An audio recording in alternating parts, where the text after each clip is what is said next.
नमस्कार. आपल्या सगळ्यांचे सोशल महाराष्ट्र न्यूज चॅनलमध्ये हार्दिक स्वागत. चला वळूया तर एका नवीन बातमीकडे. आजची बातमी. धुळे मध्यवर्ती बस स्थानकावर प्रवाशास लुटणाऱ्या आरोपी स्थानिक गुन्हे शाखेने जेलबंद केले आहेत.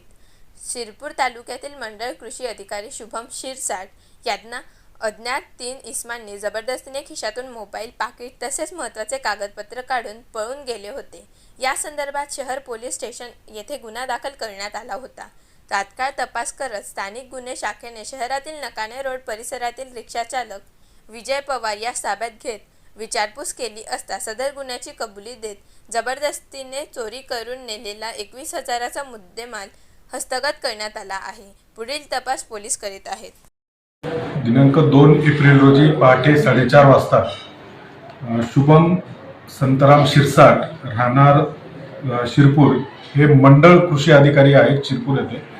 हे त्यांचं काम आटोपून पहाटे 4:30 वाजता घरी जात असताना त्यांना रस्त्यामध्ये अडवून अज्ञात इसमाने त्यांचे पैसे, मोबाईल व इतर वस्तू काढून घेतलेल्या होत्या. त्याप्रमाणे त्यांनी धुळे शहर पोलीस स्टेशन येथे गुन्हा दाखल केला होता.